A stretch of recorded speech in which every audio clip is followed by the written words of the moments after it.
Hey everyone, and welcome to this explainer. Predicting a World Cup is always a massive undertaking, right? But with the 2026 tournament expanding to a whopping 48 teams across North America, the sheer volume of games is just unprecedented. Today, we're taking a deep dive into a wildly entertaining, highly opinionated, and honestly incredibly passionate set of World Cup predictions from YouTube creator Buvey.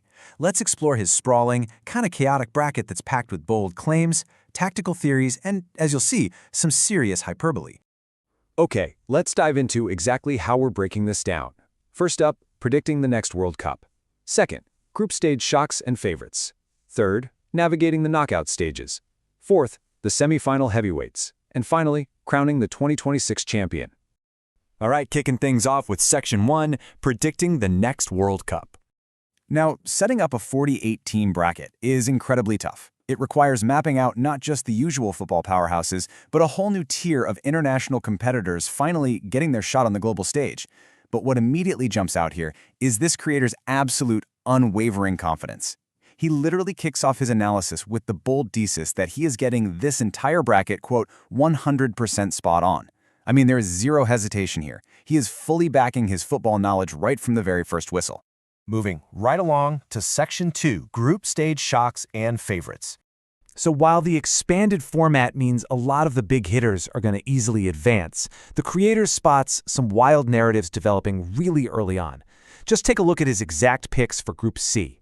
He's got Brazil finishing first, which totally makes sense, and Morocco, who've been brilliant recently, taking second. But the real drama? That lies with Scotland in third and Haiti in fourth. The creator points out that Scotland simply has to win their opening game against Haiti. Actually, scratch that. He goes a step further. If they don't win, he literally calls it a national catastrophe that would set Scottish football back another 30 years. And speaking of that Scotland versus Haiti matchup, he adds this really brilliant punch of humor about the playing conditions. He notes that the Scottish squad is going to struggle heavily in the North American summer climate.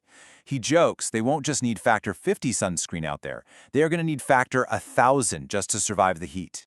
Now, what's really interesting about this next setup is Group E.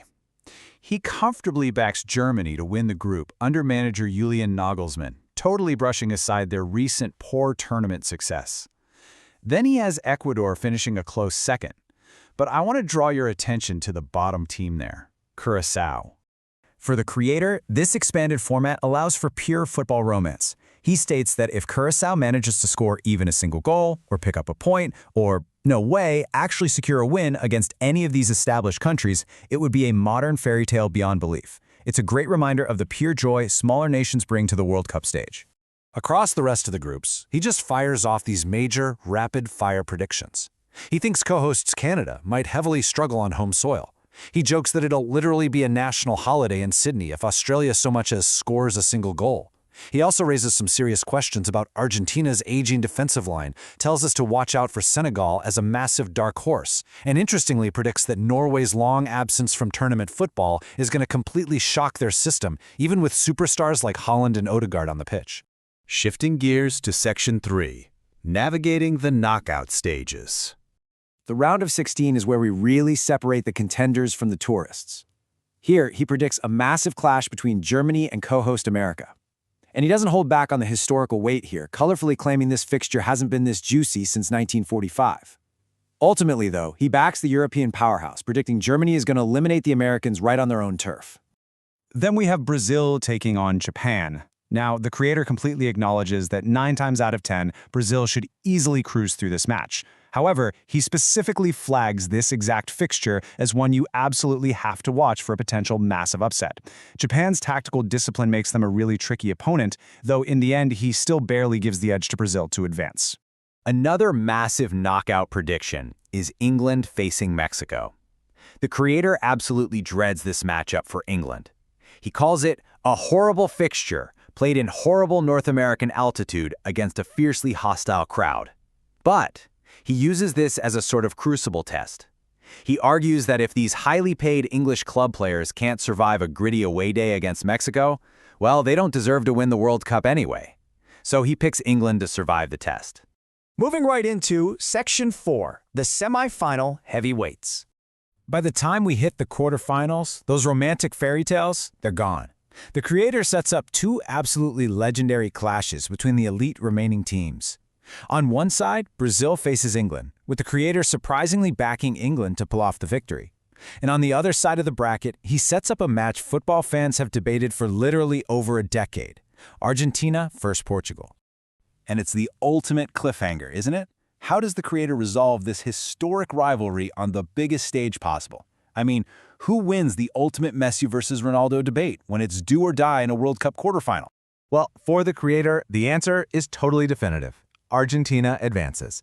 He offers a very heavily opinionated take here, stating that he rates Argentina's manager and tournament experience much higher. But more importantly, he asserts that Lionel Messi is not just a generational talent, but a transcendent player in the history of football, and crucially, a far better player than Ronaldo at this current stage in their respective careers. And this brilliantly illustrates the exact path he sees into the final. For the semifinals, he predicts Spain is going to defeat France, specifically citing Spain's superior ability to control the ball in a serious high-stakes game. On the other side, he predicts England will take down Messi's Argentina. Why? Because he firmly believes England's manager, Thomas Tuchel, possesses the specific tactical understanding to navigate and grind out results at the absolute highest levels of tournament football. Which brings us to our final section, crowning the 2026 champion. The stakes literally could not be higher. This entire bracket leads to one central question. Can an England side, managed by Thomas Tuchel, actually beat Spain and win the whole thing? The creator totally acknowledges that Spain might be the hardest game of the entire tournament, but he frames this ultimate outcome entirely around Tuchel's impact on the specific group of players. So the absolutely crucial point here is that this prediction comes with very specific caveats. For England's win, it requires Thomas Tuchel bringing that exact same grit that won in the Champions League with Chelsea. It requires England's core spawn of players staying completely injury-free. It needs Harry Kane to just catch absolute fire. And crucially, it requires Tuchel to navigate the group stages easily enough so he can rest key players, because the creator notes a real potential lack of depth off the bench if things start going wrong. Now, the creator isn't incredibly self-aware about all of this. He knows picking England is a highly optimistic take, especially given their long history of heartbreak. But as he states, let's dream, and let's let the pessimism fall. Right now, I'm looking up, guys. He is actively choosing to lean fully into the joy, the sunshine, and the sheer anticipation of tournament football, just leaving all that typical club football depression totally behind. And with that unbridled optimism driving the analysis, his final, decisive prediction for the 2026 World Cup is that Thomas Tuchel's England will finally lift the trophy, beating Spain in the final. So we've unpacked the early shocks, the heavyweight clashes, and the ultimate crowning moment of this creator's bracket. But now it's time to turn that confidence over to you. Are these predictions truly 100% spot on, or is this all just a wildly optimistic summer dream? Based on everything we've looked at today, who do you have winning it all in 2026? Thanks for hanging out with me for this explainer, and remember to always keep questioning the analysis.